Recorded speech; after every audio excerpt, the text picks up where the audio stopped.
Terjadi gencatan senjata beberapa kali mereka khianati, Pak. Jadi kita jangan terlalu bersenang ria. Karena Amerika itu di belakangnya, Pak.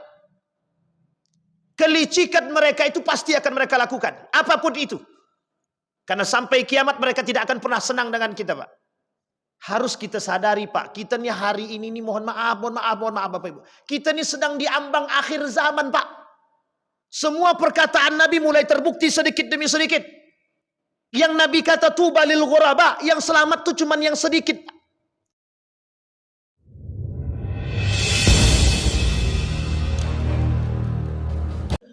Assalamualaikum warahmatullahi wabarakatuh. Alhamdulillahi rabbil alamin. Alhamdulillahilladzi an'ama bi ni'matil iman wal islam bihima tatimmus salihat. Asyhadu an la ilaha illallah wahdahu la syarika lah wa asyhadu anna Muhammadan abduhu wa rasuluh la nabiyya ba'd. Allahumma salli wa sallim wa barik ala hadzal nabiyil karim. Allahumma salli ala Muhammad wa ala ali Muhammad fil alamin innaka Hamidum Majid. Ya ayuhan nasu attaqu rabbakumul ladzi khalaqakum min nafsin wahidah wa khalaqa minha zawjaha wa batha minhuma rijalan katsiran wa nisaa'a wattaqullaha alladzi tasaaluna bihi wal arham innallaha kana 'alaikum raqiba. Wa qala Allah ta'ala ya ayyuhalladzina amanu taqullaha wa qulu qawlan sadida yuslih lakum a'malakum wa yaghfir lakum dzunubakum. Wa may yuti'illaha wa rasulahu faqad faza fawzan 'azima. Puji syukur kehadirat Allah dengan mengucapkan alhamdulillahirabbil alamin. Bersalawat kepada Nabi dengan mengucapkan Allahumma salli ala Muhammad wa ala ali Muhammad fil alamin innaka Hamidum Majid. Bapak Ibu sekalian yang berbahagia, mudah-mudahan di subuh hari ini Allah melimpahkan rahmat dan karunia-Nya kepada kita semua. Allah sehatkan kita, Allah kuatkan, Allah jadikan kita orang-orang yang bersyukur akan segala nikmat-Nya. Allah istiqamahkan kita dalam kebaikan dan ketaatan. Allah anugerahkan rumah tangga yang baik, yang selalu taat kepada Allah. Allah anugerahkan anak-anak yang saleh dan salihah, orang tua yang selalu dalam kebaikan, dan insya Allah kita semua husnul khatimah. Untuk orang tua kita yang telah mendahului kita, Allah terima amal ibadahnya, Allah tempatkan di tempat terbaik di sisinya. Amin ya rabbal. Baik Bapak Ibu sekalian yang berbahagia, di dalam surat Ali Imran ayat 75 sampai 77. A'udzu billahi minasyaitonir rajim. Bismillahirrahmanirrahim. Wa min ahlil kitabi man in ta'manhu biqintari yu'addihi ilaik wa minhum man in ta'manhu bidinarin la yu'addihi ilaik illa ma dumta alaihi qa'imah dzalika bi annahum qalu laysa alaina fil ummiyina sabil wa yaquluna 'ala Allahil kadhiba wa hum ya'lamun bala man awfa bi ahdihi wattaqa fa innallaha yuhibbul muttaqin. Kalimat selanjutnya innalladzina yashtaruna bi ahdillahi wa aymanihim. Kalimat selanjutnya kita ulangi, kalimat yang ke-77. Innalladzina yashtaruna bi ahdillahi wa aymanihim thamanan qalila ulaika la khalaqa lahum fil akhirati wa la yukallimuhumullah wa la yanzuru ilaihim yaumal qiyamati wa la yuzakkihim wa lahum adzabun alim. Baik Bapak Ibu sekalian yang berbahagia, di subuh hari ini dalam satu pekan yang lalu saya dikirimin satu buku. Judul bukunya sangat bagus. Nasihatul Muslimina fi Fadailil Jihadi fi Sabilillahi wa Karamatil Mujahidin. Karangan Syekh Al-Allama Abdus Samad Al-Palimbani Al-Indonesi. Buku tipis, judulnya Nasihat bagi bagi umat muslim dan pengingat bagi orang-orang beriman. fi fadailil jihad, di dalam keutamaan berjihad di jalan Allah, dan kemuliaan-kemuliaan al-mujahidin, orang-orang yang berjihad. Karangan ulama besar Syekh Abdul Somad Palembang, Al-Palimbani Al-Indonesia. Siapa namanya itu? Abdul Somad Al-Palembang, Al-Palimbani. Jadi orang Palembang. Bukan yang Abdul Somad yang satu lagi. Ini yang Palembang. Udah tua tapi. Ini dulu mungkin segaris tidak dengan Syekh Abdul Wahab Rakan. Begitu juga dengan mungkin di atas atau di bawah daripada Imam Nawawi Al-Bantani. Begitu juga dengan Syekh Soleh Darat. Kalau ada yang pernah dengar nama Syekh Soleh Darat, ini ulamanya ulama. Syekh Soleh Daratnya gurunya para guru. Di dalam kitab ini beliau menuliskan tentang fadailil jihad, tentang keutamaan-keutamaan jihad, yang jihad tersebut oleh sebagian kalangan berkata bahwa sekarang ini tidak ada lagi jihad. Sekarang ini jihadnya tidak ada lagi dengan perang, dengan senjata. Tapi perlu Bapak Ibu sekalian pahami bahwa yang namanya perang muslimin dengan kaum Yahudi itu tidak akan berakhir sampai hari kiamat. Perang antara umat muslim dengan orang Yahudi tidak akan pernah berakhir sampai hari kiamat. Maka kelak di hari kiamat ada perang namanya perang antara umat muslim dengan Yahudi. Sampai Yahudi lari terbirit-birit. Maka nanti ada penutup perang namanya perang Al-Malhamah namanya. Yang perang itu ditutup untuk menunjukkan kemenangan atas kaum orang-orang beriman. Dan itu sudah jelas. Sudah disampaikan kemenangan umat-umat muslim itu oleh Allah Subhanahu wa taala dan tidak bisa ditolak lagi. Hanya saja kita perlu bersabar. Di dalam hadis baginda Nabi Muhammad sallallahu alaihi wasallam kata Nabi, la yazalu ta'ifatum min ummati zahirin, kata Nabi. Pasti akan selalu ada sekelompok dari umatku yang senantiasa meraih kemenangan. Hatta ya'tiyahum amran wahum zahirun. Sampai kata Nabi ketetapan Allah Subhanahu wa taala datang menghampiri mereka dan mereka pun tetap di atas kemenangannya. Pada hadis selanjutnya kata Nabi, la tazalu ta'ifatun min ummati zahirin yuqatiluna 'alal haqq la yadurruhum man hadzalahum hatta ya'ti amrallahi wa hum kadzalik. Kata Nabi, senantiasa dari umatku sekelompok orang yang menegakkan kebenaran. Dalam hadis lain, dengan kata lain mereka berperang di atas kemenangan. Saya ingin merujuk kepada kita semua Bapak Ibu sekalian yang berbahagia pada perjanjian Hudaibiyah.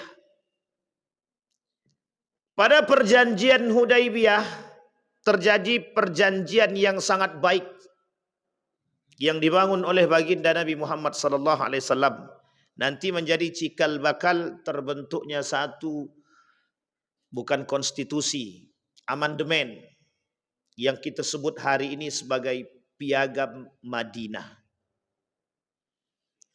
Sebelum Piagam Madinah ada perjanjian Hudaibiyah. Perjanjian itu siapa yang mengkhianati? Kalau kita merujuk kepada sejarah Bapak Ibu, Bapak Ibu boleh lihat dari Nabi Adam. Kalau Nabi Adam belum kelihatan, kita ambil dari Nabi Ibrahim lah. Dari Nabi Ibrahim sampai Nabi Isa. Itu kira-kira jalur nabinya jalur mana? Dari Nabi Ibrahim sampai Nabi Isa. Jalur kenabian ini dari golongan mana? Bani Israel. Bapak Ibu harus paham sejarah. Kita harus paham sejarah, Pak. Kenapa orang Israel tidak suka dengan baginda Nabi Muhammad SAW? Karena bukan dari keturunan Bani Israel. Tiba-tiba diangkat seorang Nabi dari jalur yang berbeda menurut mereka. Padahal jalurnya satu. Dia ada Ismail, ada Ishak. Di antara kedua ini, Siapa dua-dua ini? Anak dari Nabi kedua-duanya. Satu bapak, beda ibu. Tapi kata Bani Israel tidak. Wa huwa laisa min indina. Mereka bukan dari golongan kami. Kata mereka dia bukan. Padahal zahir secara keturunan sampai ke Nabi Ibrahim. Mereka tak mau terima. Kita runut Pak. Kita ambil poin dari Nabi Adam sampai Nabi Isa. Di mana orang Bani Israel yang tidak berkhianat kepada nabinya? Tak ada. Semuanya pengkhianat. Mulai dari Nabi Ibrahim sampai akhir. Setiap perjanjian yang terbentuk, setiap kekacauan yang terjadi, setiap kemurkaan Allah yang sudah Allah berikan kepada mereka untuk memberikan peringatan tazkirah lahum, peringatan bagi kaum Bani Israel. Tapi apa yang terjadi? Setelah berjalan perdamaian, setelah berjalan keamanan, mereka tetap berkhianat kepada Allah. Dari Nabi Ibrahim sampai Nabi Isa. Bahkan pada masa Nabi Isa lebih berbahaya lagi. Lebih parah lagi yang mereka lakukan. Maka Bapak Ibu sekalian yang berbahagia, kita tidak merespon genjatan senjata Israel. Genjatan senjata antara Israel dan Palestina. Kita tidak mengatakan, bukan merespon lebih. Tapi kita harus paham bahwa karakteristik daripada Israel, Bani Israel itu, meskipun dianggap oleh sebagian kalangan atau para ulama mengatakan, Israel yang dahulu tak sama dengan Israel yang sekarang.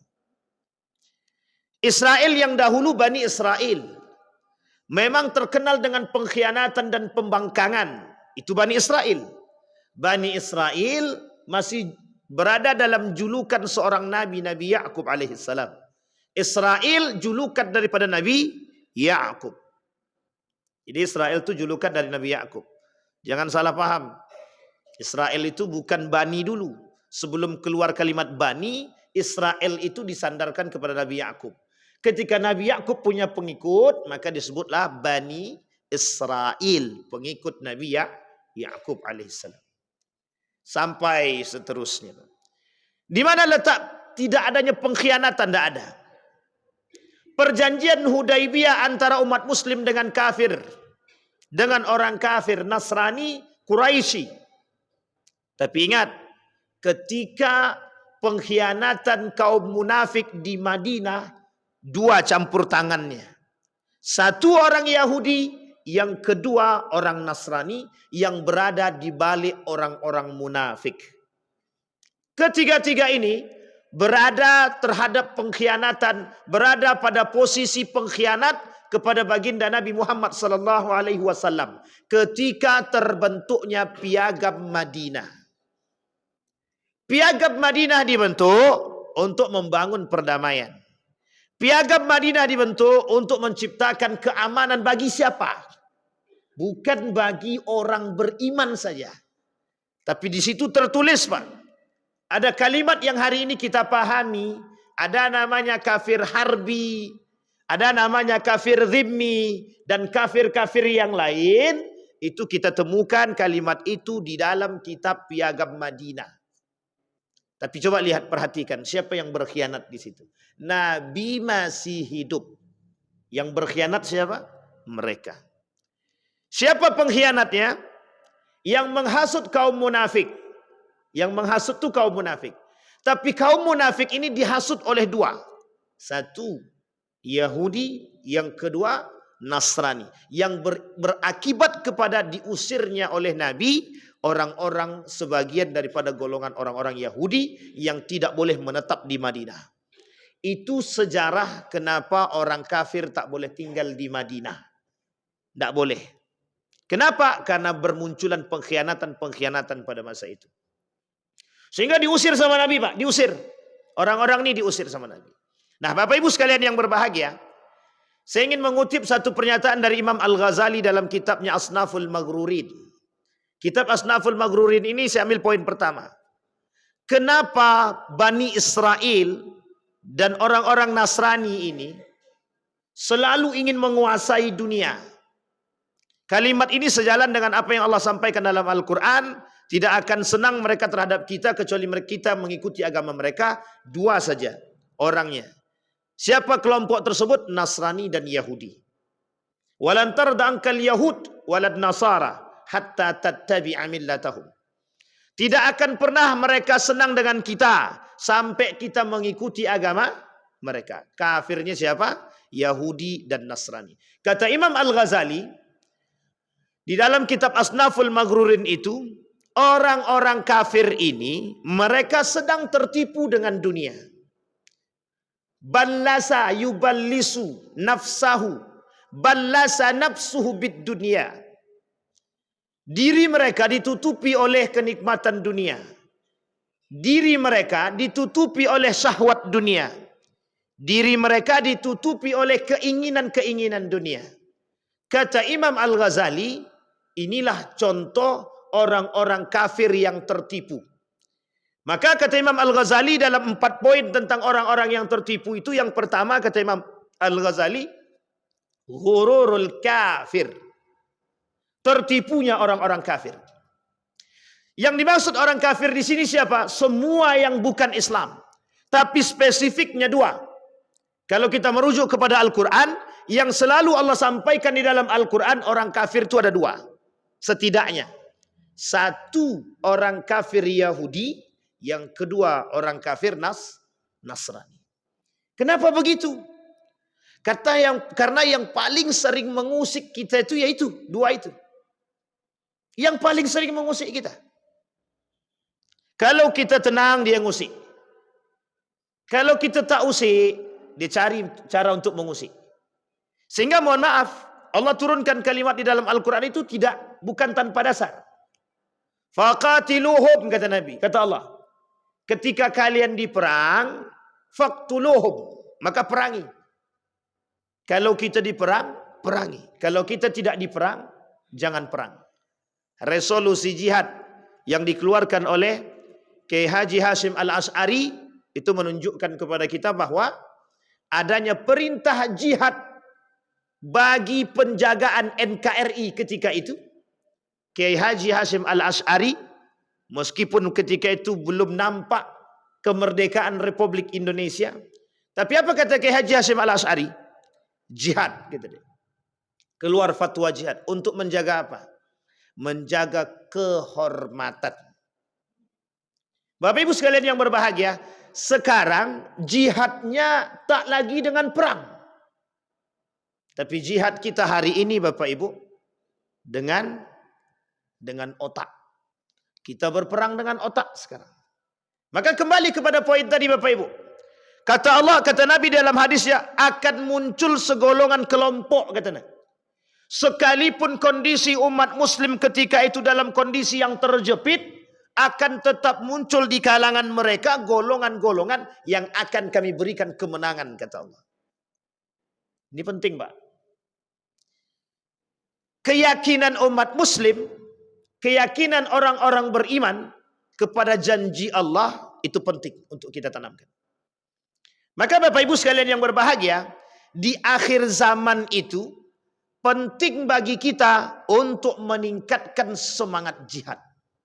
Yang hari ini Bapak Ibu boleh lihat betapa menurutnya semangat jihad itu di antara kaum umat muslim hari ini. Bahkan mohon maaf. Lebih memilih cari aman daripada berjihad. Lebih memilih cari aman daripada mau ikut campur. Padahal tidak begitu.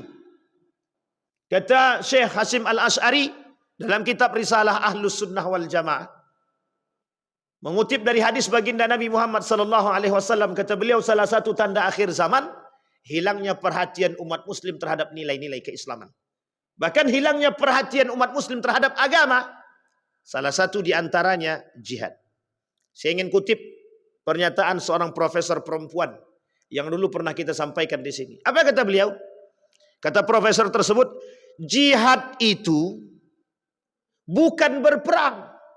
Jihad itu membangun perdamaian. Oke, jihad membangun perdamaian. Tapi konteks daripada apa yang disampaikan oleh profesor tersebut adalah kebencian dia terhadap jihad yang dilakukan oleh sekelompok muslim yang ingin mengatakan kemenangan atas mereka. Sementara kita umat muslim harus berperang, harus. Ketika agama kita diinjak, kita mau tak berperang? Bapak Ibu boleh lihat hari ini, ketika Islam diinjak, apa jawaban kita? Allah sudah menjaga Islam. Betul. Padahal Allah kata, in tansurullaha yansurkum. Sekarang pertanyaannya muncul kalimat dari kaum liberal. Apa kata kaum liberal? Kita tak perlu menjaga Allah. Kita tak perlu menjaga agama Islam. Ini agama Allah, pasti Allah jaga. Tapi yang berbicara begitu siapa? Yang bicara begitu siapa? Allah. In tansurullaha yansurkum.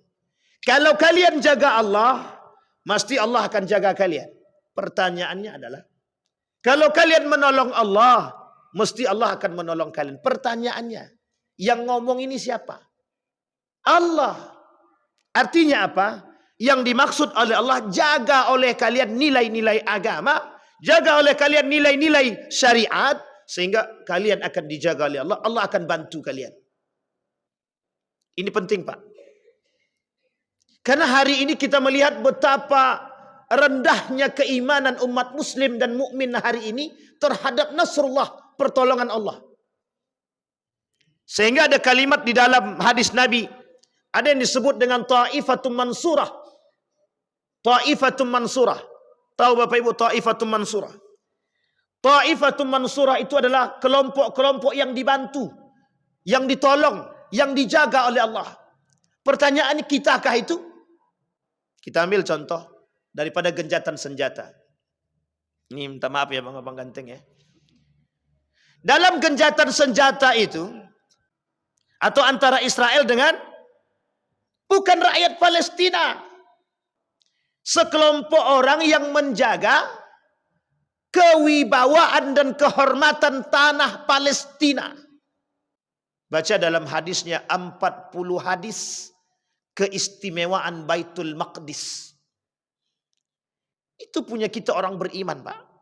Kalau kita ini beriman, melihat penindasan yang terjadi di Palestina, itu seharusnya semangat jihad seorang beriman itu muncul. Seharusnya. Makanya mohon maaf Bapak Ibu, kalau hari ini masih ada orang-orang yang masih berani membeli produk-produk Israel yang mendukung Zionis Amerika, itu bagian daripada kemunafikan itu. Terjadi gencatan senjata beberapa kali, mereka khianati, Pak. Jadi kita jangan terlalu bersenang ria. Karena Amerika itu di belakangnya, Pak. Kelicikan mereka itu pasti akan mereka lakukan. Apapun itu. Karena sampai kiamat mereka tidak akan pernah senang dengan kita, Pak. Tapi kita patut bersyukur. Yang harus kita tingkatkan hari ini adalah memunculkan semangat jihad dalam diri umat mukmin itu. Ini melihat Pak, kebrutalan Palestina, kebrutalan Israel yang lakukan terhadap rakyat Palestina, itu sebenarnya menjadi titik poin bagi kita. Betapa pentingnya semangat jihad kita hari ini. Tidak menutup kemungkinan besoknya itu terjadi kepada negara-negara yang lain. Maka apa yang harus kita angkat? Kalaulah kecintaan umat muslim dan mukmin hari ini terhadap dunia itu melemahkan semangat jihad. Kita ambil contoh, Pak. Tapi ini kita buat bahasa yang sedikit tidak terlalu menyinggung. Ketika ada demo untuk menuntut keadilan, ketika yang di depan tukang hasut demo itu diajak duduk, dikasih makan, tak jadi Pak demonya, Pak. Nah, kalaupun demo sekalipun, demonya berjalan, selesai, habis itu selesai. Setelah makan selesai. Tak ada lagi demo menuntut keadilan. Sampai di sini paham maksud saya. Artinya apa? Semangatnya di awal, ketika dikasih dunia, hilang semua, Pak. Orang-orang yang berbicara tentang keadilan, ketika dikasih, mohon maaf, dikasih satu, suapan, hilang cerita. Tadi yang seperti ayat yang dibacakan oleh imam kita tadi. Apa kata Allah dalam Al-Quran? Innal ladzina yashtaruna bi ahdillah, yang dikedepankan oleh Allah. Innal ladzina yashtaruna bi ahdillah wa aymanihim thamanan qalila ulaika la khalaqa lahum fil akhirati wala yukallimuhumullah. Allah tak ajak mereka berbicara, Allah tak mau lihat mereka, Allah tidak mau mensucikan mereka. Bagi mereka azab yang sangat pedih. Siapa mereka? Orang-orang yang menjual perdamaian dengan harga yang receh. Siapa mereka? Munafik. Orang-orang yang munafik, yang meredupkan semangat jihad dalam diri umat mukmin itu siapa? Orang munafik. Seperti yang kemarin pernah kita tonton. Seorang profesor perempuan itu yang berbicara, tidak perlu jihad. Kalaulah jihad itu tidak menimbulkan perdamaian, tidak menjaga kehormatan kemanusiaan, ngapain jihad? Itu merusak, kata dia. Artinya apa yang dia katakan? Di situ muncul framing kepada kita bahwa jihad yang dilakukan oleh sekelompok orang termasuk yang di Palestina itu bukan jihad, tapi merusak dunia. Kalau ada orang yang menjaga kehormatan, kita ambil contoh, dan ini mereka komentar mereka juga.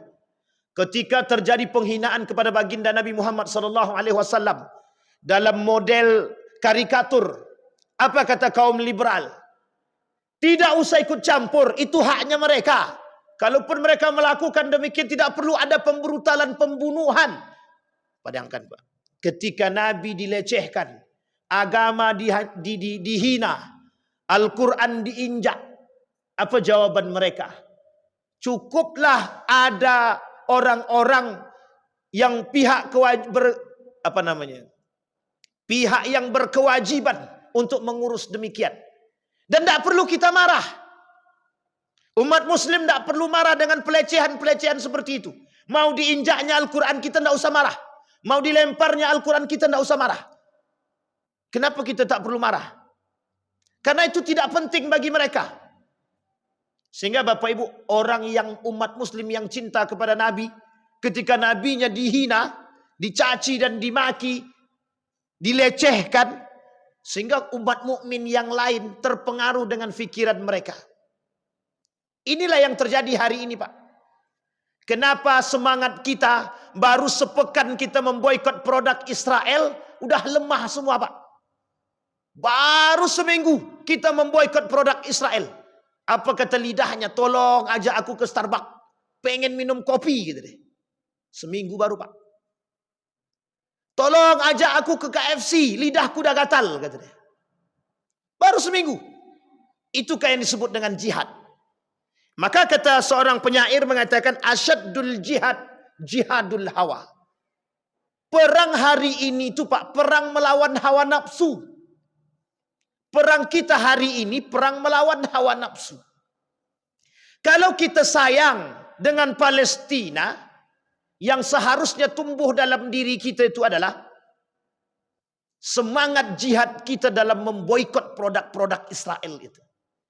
Dan kalau kita sayang dengan mereka, tidak terpengaruh kita dengan Zionis Amerika. Apapun lobby politik yang mereka lakukan. Dan ingat Bapak Ibu, di balik genjatan senjata bukan tidak ada namanya geopolitik yang mereka lakukan. Jadi Bapak Ibu sekalian yang berbahagia, maka penting untuk memahami nasihat daripada Syekh Al-Allamah Abdul Samad Al-Palimbangi ini. Kata beliau, setidaknya umat muslim itu harus punya semangat jihad. Yang salah satu di antaranya mati syahid, yang bisa masuk surga tanpa hisab adalah orang-orang yang berjihad. Dan kemuliaan jihad ini Bapak Ibu sekalian yang berbahagia sama dengan orang-orang yang menghormati orang tua. Orang yang patuh kepada orang tuanya sama nilainya dengan orang-orang yang berjihad. Ketika ditanya kepada baginda Nabi Muhammad SAW, apa ibadah terbaik? Apa ibadah terbaik? Pertama, bertakwa kepada Allah. Yang kedua, patuh kepada kedua orang tua. Ditanya lagi, thumma ayun qal. Kemudian mereka bertanya, apa lagi Nabi? Al jihadu fi sabilillah. 3 Pak. Kebaikan daripada ibadah. Satu di antaranya adalah jihad fi sabilillah. Nah, yang ingin kita bentangkan hari ini jihad fi sabilillah. Apa yang dimaksud dengan jihad fisabilillah? Kita tak bisa berperang dengan kelompok Israel, Ustaz. Betul. Hari ini kita berjihad melawan hawa nafsu kita. Hari ini kita berjihad melawan para liberalisme, sekulerisme. Kita lawan, Pak. Harus kita lawan. Kalau kita tak melawan, kita yang diinjak. Kalau kita tidak melawan ketidakadilan, kita yang diinjak. Maka mohon maaf Bapak Ibu. Kenapa kemungkaran itu ada dan merajalela? Karena diamnya orang-orang baik seperti Bapak Ibu semua. Maka sampai kapanpun itu merajalela. Meskipun sudah sunnatullah. Apa artinya sunnatullah itu? Itu sudah pasti akan terjadi.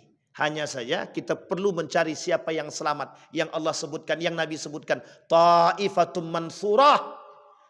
Ta'ifatum mansurah itu kelompok yang dimenangkan. Meskipun yang dimenangkan itu bukan atas kemenangan yang zahir. Tapi bisa jadi kemenangan atas keimanan. Nah, orang yang hari ini bisa selamat, itu disebut dengan ta'ifatum mansurah. Di tengah kekacauan dunia hari ini, di tengah merajalelanya kaum munafik hari ini, yang ingin meredupkan, apa itu namanya, nilai-nilai agama dari diri umat-umat muslim, wahai umat muslim, sadarlah. Kita sedang digrogoti dari berbagai semacam sisi. Bukankah Nabi sudah katakan itu? Sudah. Sekarang ini Pak, melemahkan nilai Islam itu harus dari berbagai macam sisi. Bapak Ibu boleh sebutkan sekarang. Di mana nilai-nilai Islam berada paling tinggi? Undang-undang yang paling ditinggikan undang-undang apa? Dalam pemerintahan siapa yang paling taat kepada Allah? Dalam pemerintahan. Kata Nabi dalam hadisnya, simpul yang akan hilang di akhir zaman dua, kata Nabi. Simpul pertama, simpul pemerintahan. Simpul terakhir adalah solat, kata Nabi. Yang akan kelak hilang dari agama umat muslim, dari nilai-nilai agama Islam. Yang pertama simpul pemerintahan. Yang kedua simpul solat yang paling terakhir, kata Nabi. Semua sisi mereka sudah masuk untuk melemahkan keimanan kita. Dari segi ekonomi, boleh lihat Bapak Ibu. Mereka buat subhat sesubhat-subhatnya. Mulai dari investasi bodong, jual beli online, bitcoin, dan lain sebagainya. Semuanya penuh dengan subhat yang menjauhkan kita daripada kebenaran dan kehalalan. Segi ekonomi. Politik, boleh Bapak Ibu lihat politik. Mereka buat subhat politik. Mereka campur adukkan yang halal dan yang haram. Pendidikan, boleh Bapak lihat apa yang mereka lakukan terhadap pendidikan. Untuk meredup nilai-nilai agama, mereka kurangi nilai-nilai pelajaran-pelajaran agama untuk meredup nilai-nilai agama. Masih kita belum sadar. Dari sekian banyak kebijakan-kebijakan yang melemahkan agama Islam, itu nampak apa? Peredupan-peredupan terhadap nilai-nilai agama. Dan itu yang dikatakan oleh Nabi. Hei umat muslim, kalian banyak tapi lemah, tidak kuat, kata Nabi. Kenapa? Karena orang yang berada paling atas, pemuka-pemuka mereka, pemuka-pemuka agama yang seharusnya menjadi benteng pertahanan, dilemahkan. Apa penyebabnya? Dilemahkan oleh apa? Dunia. Sederhana itu Pak. Sekarang pertanyaannya, di mana letak jihad kita? Maka jihad yang paling berbahaya hari ini Pak, itu jihad melawan hawa nafsu. Kita ambil contoh. Seorang alim misalkan, apa jihadnya dia hari ini? Ketika seorang alim menjadi orang yang termasyhur dan tersohor, itu jihad yang paling berat bagi diri dia dalam melawan hawa nafsu dia. Bagaimana dengan perkataannya mampu mempengaruhi umat, bisa mengajak umat berjihad melawan kezaliman. Tapi mohon maaf, ketika dia tak kuat dengan iman dia, goyang dengan dunia, itu lisannya tak sanggup berkata jihad. Tak sanggup. Kenapa tak sanggup? Karena sudah tergiur dengan dunia. Apa kata Imam Al-Ghazali? 4 Pak yang membuat tertipu orang-orang beriman itu. Kata Imam Al-Ghazali, ada 4 ghurur, ketertipuan itu. Orang kafir, hamba yang dekat kepada Allah, ulama, dan yang terakhir orang-orang beriman. Ulama itu masuk dalam kategori yang ketiga, kata Imam Al-Ghazali, yang tertipu oleh dunia. disebut dengan ulama su. Dan ternyata ada kalimat alim di sini masuk dalam kategori a'immatul mudillid, kata Imam Al-Ghazali. Pemimpin-pemimpin yang tertipu oleh dunia juga sama. Ternyata ini salah satu penyebabnya, Pak. Jadi masuknya, mohon maaf, orang kafir memasuki program-program mereka lewat jalur yang terstruktur untuk melemahkan nilai-nilai agama kita. Mereka hasud demi hasud. Cara melemahkannya dengan memberikan masukan-masukan. Apa masukan-masukan yang kita sebut? Duit. Dan itu disampaikan oleh Nabi. Apa kata Nabi? Di dalam pernyataan Ibnul Qayyim Al-Jauziyah, bahwa fitnah di akhir zaman terdapat dua macam, kata dia. Yang paling besar, yakni subhat, dan yang kedua syahwat. Wahan adalah penyebab utama terjatuhnya manusia dalam fitnah, subhat, dan syahwat. Imam Ibnul Qayyim Al-Jauziyah katakan, munculnya fitnah subhat dan fitnah syahwat. Maka tak salah ketika Nabi kata, kelak di akhir zaman akan bertebaran para subhat-subhat, akan bertebaran sesuatu yang subhat di tengah umat muslim. Jihadnya melawan hawa nafsu. Sederhananya, ambil tolak, tinggal pilih. Kuat iman tolak, tak kuat iman ambil. Paham maksud saya, Bapak Ibu? Baik. Kembali kepada poin kita, Bapak Ibu. Bagaimana cara Allah mengingatkan kita? Kata Allah di dalam Al-Quran, Bala man awfa bi'ahdihi wattaqa, fa innallaha yuhibbul muttaqin. Orang yang kuat menjaga diri dia tadi, itu yang disebut dengan manittaqa, yang betul-betul bertakwa kepada Allah. Yang ini Allah katakan man awfa bi'ahdihi. Mereka yang teguh dengan janji mereka. Karena janji kita kepada Allah, Bapak Ibu sekalian yang berbahagia, mempertahankan nilai-nilai agama. Itu sandaran yang tadi kita bacakan. In tansurullaha yansurkum. Kita tidak mungkin menolong Allah, itu tidak mungkin, Pak. Allah itu tidak mungkin kita tolong. Yang kita tolong itu bukan Allah, Pak. Yang kita tolong itu nilai-nilai agama. Kalau kita semua ini, kita semua yang hadir hari ini, kita cuman biasa-biasa saja terhadap kerancuan, terhadap kezaliman yang terjadi secara brutal, yang terjadi secara struktur, kita diam saja, itu yang disebut sedang menghancurkan. Jadi mereka sedang menghancurkan nilai-nilai agama, kita biarkan. Mereka sedang meredupkan nilai-nilai agama, kita biarkan. Dan uniknya lagi kita ikuti. Yang uniknya lagi kita ikuti. Nah, ini yang dimaksud, Pak. Bermunculannya, kata Nabi, kaum-kaum munafik yang dari tangan mereka justru bukan ikut meninggikan nilai-nilai agama, tapi justru meredupkan. Inilah yang disebut oleh Allah. Innal ladzina yashtaruna bi ahdillah. Mereka membeli janji mereka. Janji mereka terhadap Allah mereka jual beli itu dengan harga yang murah. Janji mereka sama Allah apa? Menciptakan kedamaian berdasarkan keimanan. Apa janji mereka kepada Allah? Allah dah kata, orang-orang yang menjual janji, menjual sumpah. Itu yang dikatakan. Maka Bapak Ibu sekalian yang berbahagia, kembali kepada hadis baginda Nabi Muhammad SAW. Kita kelak, kata Nabi, kalian umat muslim, itulah yang akan digerogoti oleh orang-orang kafir sekeliling kalian. Jumlah mereka sedikit, jumlah kalian banyak. Tapi kalian tidak kuat, tapi kalian lemah. Kenapa? Karena kalian sudah cinta terhadap dunia dan benci akan kematian. Maka kata Ibnul Qayyim Al-Jauziyah, subhat dan syahwat itu yang menjadi salah pionir dalam diri umat muslim itu. Kenapa bisa lemah? Karena mereka lebih condong kepada cinta terhadap dunia. Inilah yang menyebabkan, mohon maaf, profesor itu bicara begitu karena dapat duit. Kalau tak dapat duit, tak berbicara. Sampai di sini paham, Pak? Maksud saya. Cara dia melemahkan kita melalui lisannya orang munafik. Kita ambil contoh sejarah, Pak. Ini fakta sejarah.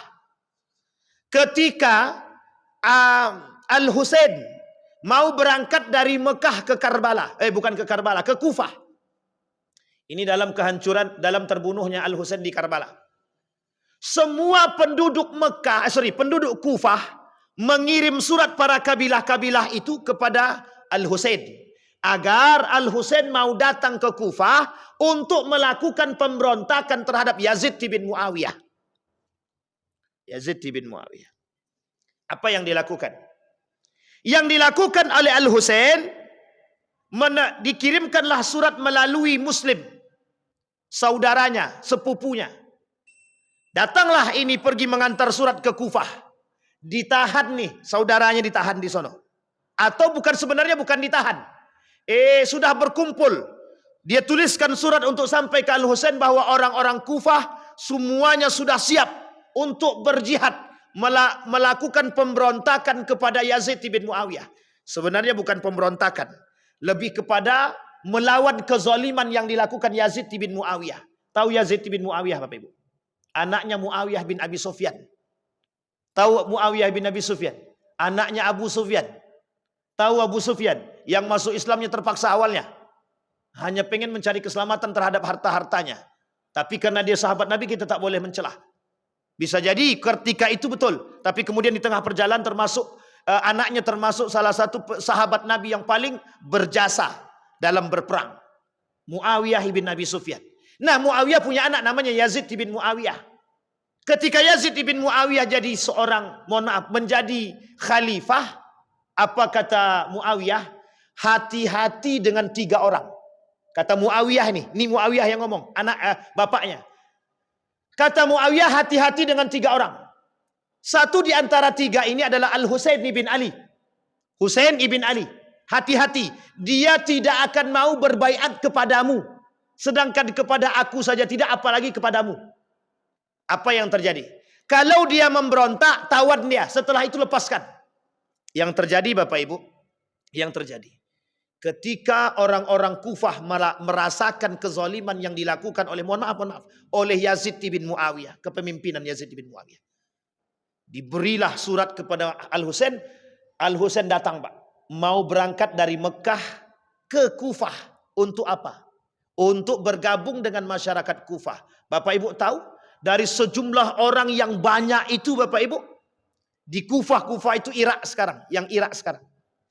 Apa kata Yazid bin Muawiyah kepada gubernur Basrah? Kasih mereka makanan, tawan mereka, paksakan mereka, bilang sama mereka, kalau kalian tidak mau berhenti terhadap demo ini, kami habiskan. Yang dibeli siapa? Mohon maaf, yang dibeli siapa? Pemimpin kabilah. Apa yang terjadi, Pak? Keponakan sepupu daripada Al-Husain yang berada di Irak ketika itu mengirim surat, tidak usah ke sini, semuanya sudah berkhianat. Apa yang terjadi? Husain sudah jalan, Pak, bersama anak-anaknya, bersama keponakannya, bersama dengan pamannya. Sudah datang, sudah di jalan, Pak. Kembali sebagian di antara mereka, tersisa sebagian lagi, termasuk Al-Husain dengan anak-anaknya, termasuk dengan anaknya yang baru lahir, baru berumur 6 bulan. Di mana dibunuhnya? Di Karbala. Bapak Ibu tahu penyebabnya? Yang terjadi adalah kemunafikan dan pengkhianatan masyarakat Kufah terhadap itu yang terjadi, Pak. Orang Muslim atau bukan? Muslim. Kurang apa baiknya? Dengan Ali bin Abi Thalib mereka khianati, Al-Husain mereka khianati, Al-Hasan mereka racuni. Yang meracuni umat Muslim hanya karena apa? Mohon maaf, takut dengan ancaman diberikan kenikmatan dunia, dihasut semuanya, hilang, Pak. Sama hari ini juga begitu. Umat Muslim yang lain yang sedang kuat-kuat keimanan, datang orang-orang yang, mohon maaf, melemahkan kita dengan hasutan demi hasutan. Siapa mereka? Orang-orang munafik. Udahlah, nggak usah jihad lagi. Ngapain kalian? Ngapain boykot produk Israel begitu? Nggak ada gunanya, nggak ada sama sekali pentingnya. Ini makanan nggak ada kaitannya dengan perang. Kalau mau makan, makan aja lah.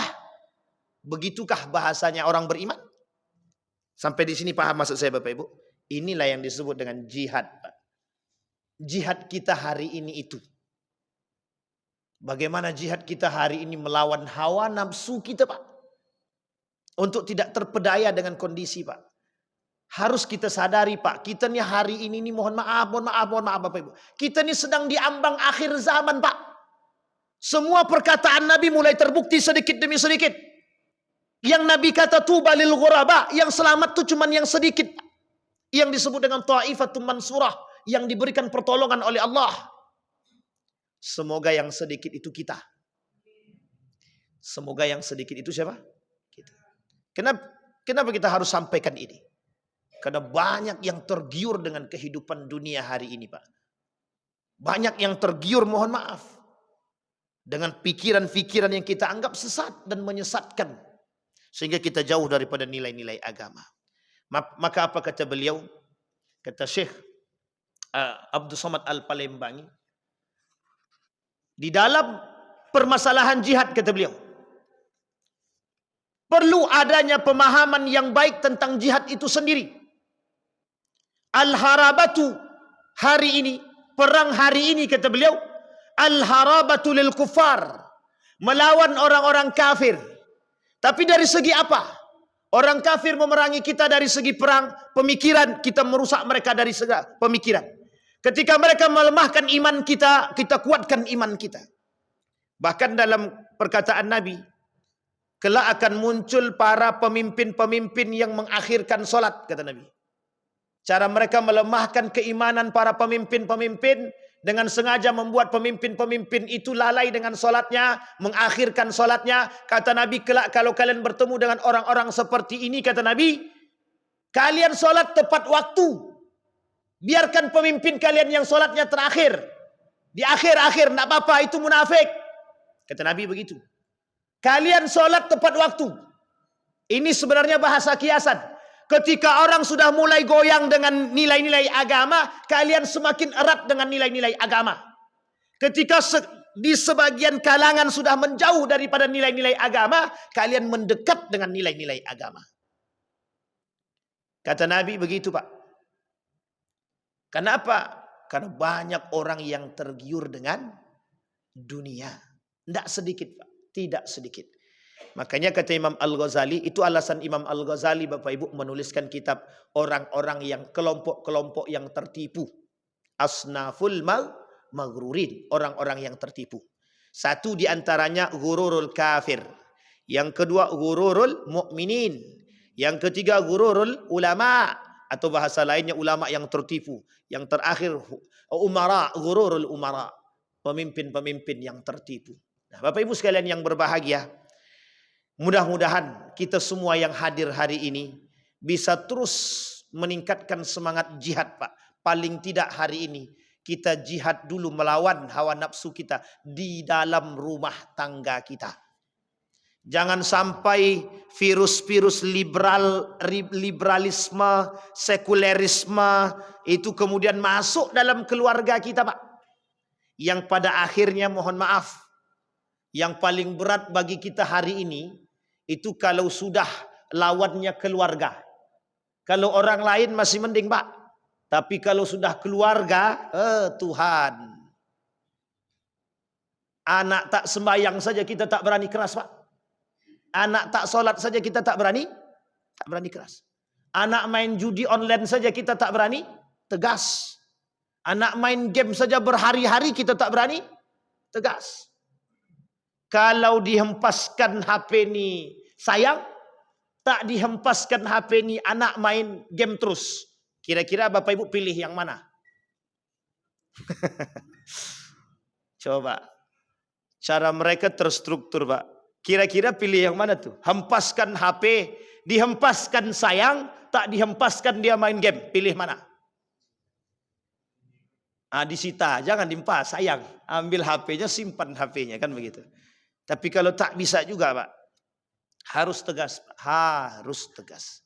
Saatnya, Pak. Memang sudah saatnya kita begitu. Karena mohon maaf, jangan sampai kita menyesal di akhir nanti. Lebih baik kita menangis sekarang daripada menangis nanti. Karena tidak ada yang tidak menangis nanti, Bapak Ibu, tidak ada yang tidak menangis. Pasti akan menangis ketika melihat anaknya tak bersama dia.